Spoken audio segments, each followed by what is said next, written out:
All right, guys, we're starting off on this wonderful book, Where the Red Fern Grows. A timeless classic about a boy and his dogs by Wilson Rawls. Chapter 1. When I left my office that beautiful spring day, I had no idea what was in store for me.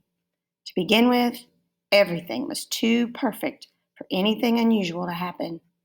It was one of those days when a man feels good, feels like speaking to his neighbor, is glad to live in a country like ours, and proud of his government. You know what I mean. One of those rare days when everything is right and nothing is wrong. I was walking along, whistling, when I heard the dog fight. At first, I paid no attention to it. After all, it wasn't anything to get excited about, just another dog fight in a residential section. As the sound of the fight grew nearer, I could tell there were quite a few dogs mixed up in it. They boiled out of an alley, turned, and headed straight toward me. Not wanting to get bitten or run over, I moved over to the edge of the sidewalk. I could see that all the dogs were fighting one. About 25 feet from me, they caught him, and down he went. I felt sorry for the unfortunate one.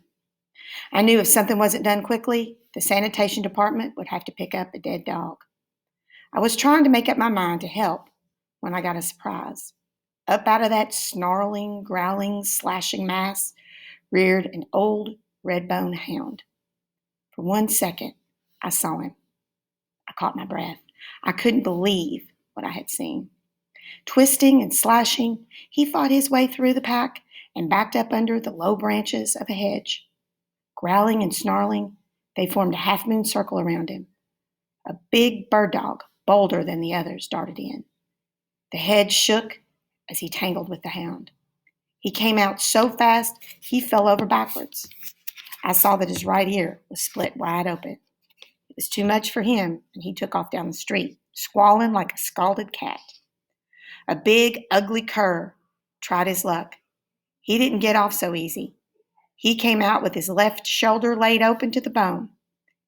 He sat down on his rear and let the world know that he'd been hurt. By this time, my fighting blood was boiling. It's hard for a man to stand and watch an old hound fight up against such odds, especially if that man has memories in his heart like I had in mine. I had seen the time when an old hound like that had given his life so that I might live. Taking off my coat, I waded in. My yelling and scolding didn't have much effect, but the swinging coat did, and the dogs scattered and left. Down on my knees, I peered under the hedge. The hound was still mad. He growled at me and showed his teeth. I knew it wasn't in his nature to fight a man. In a soft voice, I started talking to him. Come on, boy, I said. It's all right. I'm your friend. Come on now. The fighting fire slowly left his eyes. He bowed his head, and his long red tail started thumping the ground. I kept coaxing. On his stomach, an inch at a time, he came to me and laid his head in my hand. I almost cried at what I saw. His coat was dirty and mud-caked. His skin was stretched drum-tight over his bony frame. The knotty joints of his hips and shoulders stood out a good 3 inches from his body. I could tell he was starved. I couldn't figure it out. He didn't belong in town. He was far out of place with the boxers, poodles, bird dogs, and other breeds of town dogs. He belonged in the country. He was a hunting hound. I raised one of his paws, and there I read the story. The pads were worn down slick as the rind on an apple. I knew he had come a long way, and no doubt had a long way to go. Around his neck was a crude collar. On closer inspection, I saw it had been made from a piece of check-line leather. 2 holes had been punched in the end, and the ends were laced together with baling wire. As I turned the collar with my finger, I saw something else. There, scratched deep in the tough leather, was the name Buddy. I guessed that was the crude, scribbly letters that had been written by a little boy. It's strange indeed how memories can lie dormant in a man's mind so many years. Yet those memories can be awakened and brought forth fresh and new just by something you've seen or something you've heard, or the sight of an old familiar face. What I saw in the warm gray eyes of that friendly old hound brought back wonderful memories. To show my gratitude, I took a hold of his collar and said, "Come on, boy, let's go home and get something to eat." He seemed to understand that he had found a friend. He came willingly. I gave him a bath and rubbed all the soreness from his muscles. He drank quarts of warm milk and ate all the meat I had in the house. I hurried down to the store and bought more. He ate until he was satisfied. He slept all night and most of the next day, late into the afternoon, as he grew restless. I told him I understood. As soon as it was dark, he could be on his way. I figured he had a much better chance if he left town at night. That evening, a little after sundown, I opened the back gate. He walked out, stopped, turned around, and looked at me. He thanked me by wagging his tail. With tears in my eyes, I said, "You're more than welcome, old fella. In fact, you could have stayed here as long as you wanted to." He whined and licked my hand. I was wondering which way he would go. With one final whimper, he turned and headed east. I couldn't help smiling as I watched him trot down the alley. I noticed the way his hind quarters shifted over the right, never in line with the front, yet always in perfect rhythm. His long ears flopped up and down, keeping in time with the jogging motion of his body. Yes, they were all there, the unmistakable marks of a hunting hound. Where the alley emptied into the street, he stopped and looked back. I waved my hand. As I watched him disappear in the twilight shadows, I whispered these words: "Goodbye, old fellow. Good luck and good hunting." I didn't have to let him go. I could have kept him in my backyard. But to pin up a dog like that is a sin. It would have broken his heart. The will to live would have slowly left his body. I had no idea where he had come from or where he was going. Perhaps it wasn't too far, or maybe it was a long, long way. I tried to make myself believe that he was home. His home was in the Ozark Mountains, somewhere in Missouri or Oklahoma. It wasn't impossible, even though I was a long way from the Snake River Valley in Idaho. I figured something drastic must have happened in his life, as it was very unusual for a hound to be traveling all alone. Perhaps he had been stolen, or maybe he'd been sold for some much-needed money. Whatever it was that had interrupted his life, he was trying to straighten it out. He was going home to the master he loved, and with the help of God, he would make it. To him, it made no difference how long the road or how rough or rocky. His old red feet would keep jogging along, on and on, mile after mile. There would be no crying or giving up. When his feet grew tired and weary, he would curl up in the weeds and rest. Water from a rain puddle or a mountain stream would quench his thirst and cool his hot, dry throat. Food found along the way, or the offerings of a friendly hand, would ease the pangs of hunger. Through the rains, the snows, or the desert heat, he would jog along, never looking back. Some morning, he would be found curled up on the front porch. The long journey would be over. He would be home. There would be a lot of tail wagging and a few whimpering cries. His warm, moist tongue would caress the hand of his master. All would be forgiven. Once again, the lights would shine in his dog's world. His heart would be happy. After my friend had disappeared in the darkness, I came and stared at the empty alley, and a strange feeling came over me. At first, I thought I was lonely or sad, but I realized that wasn't it at all. The feeling was a wonderful one. Although the old hound had no way of knowing it, he had stirred up memories, and what priceless treasures they were. Memories of my boyhood days, an old Casey baking powder can, 2 little red hounds, memories of a wonderful love, unselfish devotion, and death in its saddest form. As I turned to enter my yard, I started to lock the gate, and then I thought, no, I'll leave it open. He might come back. I was about halfway to the house when a cool breeze drifted down from the rugged Tetons. It had a bite to it, and goose pimples jumped out on my skin. I stopped at the woodshed and picked up several sticks of wood. I didn't turn on any lights on entering the house. The dark, quiet atmosphere was perfect settling for the mood I was in. I built a fire in the fireplace and pulled up my favorite rocker. As I sat there in the silence and the fire grew larger, it crackled and popped. Firelight shadows began to shimmer and dance around the room. The warm, comfortable heat felt good. I struck a match to light my pipe, and as I did, 2 beautiful cups gleamed from the mantel. I held the match up so I could get a better look. There they were, sitting side by side. One was large with long, upright handles that stood out like wings on a mourning dove. The highly polished surface gleamed and glistened with a golden sheen. The other was smaller and made of silver, was neat and trim, and sparkled like a white star in the heavens. I got up and took them down. There was a story in those cups, a story that went back more than a half a century. As I caressed the smooth surfaces, my mind drifted back through the years, back to my boyhood days. How wonderful the memories were.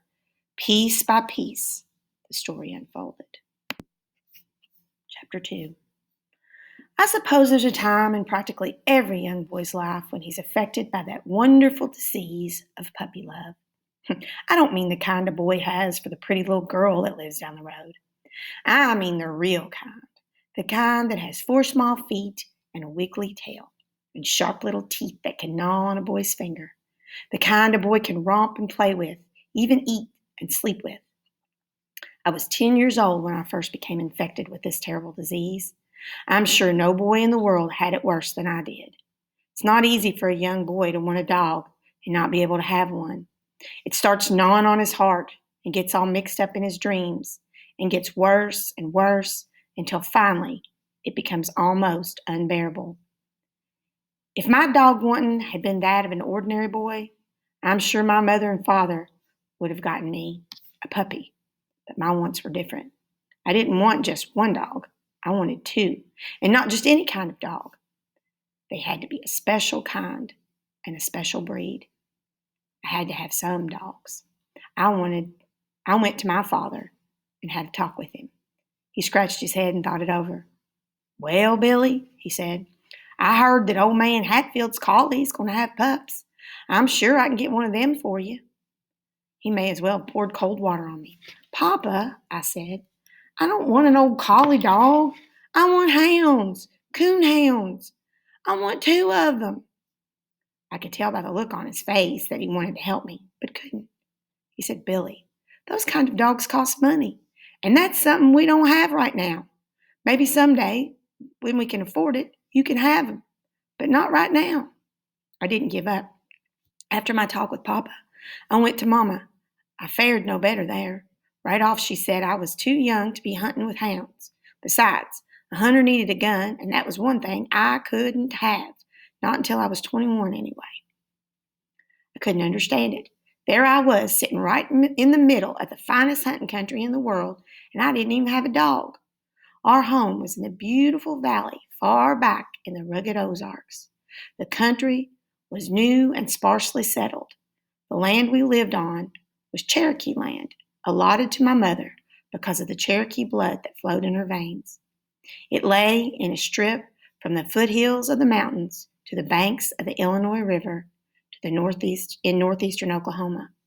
The land was rich, black, and fertile. Papa said it would grow hair on a crosscut saw. He was the first man to stick the cold steel point of a turning plow into the virgin soil. Mama had picked the spot for our log house. It nestled at the edge of the foothills in the mouth of a small canyon and was surrounded by a grove of huge red oaks. Behind our house, one could see miles and miles of the mighty Ozarks. In the spring, the aromatic scent of wildflowers, redbuds, pawpaws, and dogwoods drifted on the wind currents spread over the valley and around our home. Below our fields, twisted and winding, ran the clear blue waters of the Illinois River. The banks were cool and shady. The rich bottom land near the river was studded with tall sycamores, birches, and box elders. To a 10-year-old country boy, it was the most beautiful place in the whole wide world, and I took advantage of it all. I roamed the hills and the river bottoms. I knew every game trail in the thick canebrakes and every small animal track that was pressed in the mud along the riverbanks. Guys, a game trail, he's talking about things that you would hunt, like deer and rabbit and things like that. It's called game. The ones that fascinated me the most were the baby-like tracks of a river coon. I'd lie for hours examining them. Before leaving, I'd take a switch and sweep them away. These were called my trail hooks. The next day, I'd hurry back, and sure enough, 9 times out of 10, there in the clean swept ground, I would find the tracks of a ringtail coon. I knew he had passed over the trail during the night. I could close my eyes and almost see him, humped up and waddling along, fishing under the banks with his delicate little paws for crawfish, frogs, and minnows. I was a hunter from the time I could walk. I caught lizards on the rail fences, rats in the corn crib, and frogs in the little creek that ran through the fields. I was a young Daniel Boone. As the days passed, the dog-want disease grew worse. I began to see dogs in my sleep. I went back to my father and mother. It was the same old story. Good hounds cost money, and they just didn't have it. My dog-wanting became so bad, I began to lose weight, and my food didn't taste good anymore. Mama noticed this, and she had a talk with Papa. "You're going to have to do something," she said. "I never saw a boy grieve like that. It's just not right. Not right at all." "I know," Papa said. "And I feel just as badly as you do. But what can I do? You know we don't have that kind of money." "I don't care," said Mama. "You got to do something. I can't stand to see him cry like that. Besides, he's getting to be a problem. I can't get my work done. He follows me around all day long begging for hounds." "I offered to get him a dog," said Papa. "But he doesn't want just any kind of dog. He wants hounds, and they cost money. Do you know what them Parker boys paid for those 2 hounds they bought? $75. If I had that much money, I'd buy another mule. I sure do need one." I had overheard this conversation from another room. At first, it made me feel pretty good. At least I was getting to be a problem. Then I didn't feel so good. I knew my mother and father were poor and didn't have any money. I began to feel sorry for them and myself. After thinking it over, I figured out a way to help. Even though it was a great sacrifice, I told Papa I had decided I didn't want 2 hounds. 1 would be enough. I saw the hurt in his eyes. It made me feel like someone was squeezing water out of my heart. Papa sat me on his lap and we had a good talk. He told me how hard times were, that it looked like a man couldn't get a fair price for anything he raised. Some of the farmers had quit farming and were cutting railroad ties so they could feed their families. If things didn't get better, that's what he'd have to do. He said he'd give anything if he could get some good hounds for me, but there didn't seem to be any way he could right then. I went off to bed with my heart all torn up in little pieces and cried myself to sleep. The next day, Papa had to go to the store. Late that evening, I saw him coming back. As fast as I could, I ran to meet him, expecting a sack of candy. Instead, he handed me 3 small steel traps. If Santa Claus himself had come down out of the mountains, reindeer and all, I would not have been more pleased. I jumped up and down and cried a whole bucket full of tears. I hugged him and told him what a wonderful papa he was. He showed me how to set them by mashing the spring down with my foot and how to work the trigger. I took them to bed with me that night. The next morning, I started trapping around the barn. The first thing I caught was Sammy, our house cat. If this didn't cause a commotion, well, I didn't intend to catch him. I was trying to catch a rat, but somehow he came nosing around and got in my trap. My sister started bawling and yelling for Mama. She came running, wanting to know what in the world was going on. None of us had to tell her. Sammy told her with his spitting and squalling. He was mad.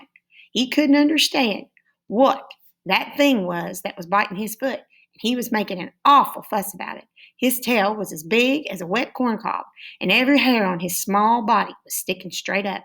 He spit and yowled and dared anyone to get close to him. My sisters yelled their full heads off, all the time saying, "Poor Sammy, poor Sammy." Mama shushed them up and told them to go get the fork stick from underneath the clothesline. I ran and got it. Mama was the best helper a boy ever had. She put the forked end over Sammy's neck and pinned him to the ground. It was bad enough for the trap to be biting his foot, but to have his neck pinned down that way was too much. He threw a fit. I never heard such a racket in all my life. It wasn't long until everything in that place was all spooked up. The chickens started cackling and flew way up in the hillside. Daisy, our milk cow, all but tore the barn lot up and refused to give any milk that night. Sloppy Ann, our hog, started running in circles, squealing and grunting. Sammy wiggled and twisted. He yowled and spit, but it didn't do him any good. Mama was good and stout. She held him down tight to the ground. I ran in and put my foot on the trap spring, mashed it down, and released his foot. With one loud squall, he scooted under the barn. After it was all over, Mama said, "I don't think you'll have any more trouble with that cat. I think he's learned his lesson." How wrong Mama was. Sammy was one of those nosy kinds of cats. He would lie up on the red oak limbs and watch every move I made. I found some slick little trails out in our garden down under tall hollyhocks. Thinking they were some game trails and not knowing they were Sammy's favorite hunting trails, I set my traps. Sammy couldn't understand what I was doing out there messing around his hunting territory. He went to investigate. It wasn't long till I had him limping on all 4 feet. Every time Papa saw Sammy lying around in the warm sun with his feet wrapped up in turpentine rags, he would laugh until big tears rolled down his cheeks.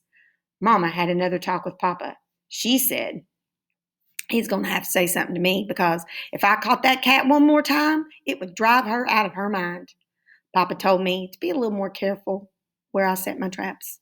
"Papa," I said, "I don't want to catch Sammy, but he's the craziest cat I ever saw. He sees everything I do and just has to go sniffing around." Papa looked over at Sammy. He was lying all sprawled out in the sunshine with all 4 paws bandaged and sticking straight up. His long tail was swishing this way and that. "You see, Papa," I said, "he's watching me right now, just waiting for me to set my traps." Papa walked off to the barn. I heard him laughing fit to kill. It finally got too tough for Sammy. He left home. Oh, he came back once in a while, all long and lean looking, but he never was the same friendly cat anymore. He was nervous and wouldn't let anyone pet him.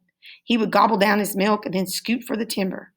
Once I decided to make friends with him because I felt bad about catching him in my traps. I reached out my hand to rub his back. He swelled up like a sitting hen. His eyeballs got all green and he growled way down deep. He spat at me and drew back his paw like he was going to knock my head off. I decided I better leave him alone. In no time at all, I cleaned out all the rats. Then something bad happened. I caught one of Mama's prize hens. I got one of those young man peach tree switchings over that. Papa told me to go down in the canebrakes back of our fields and trap.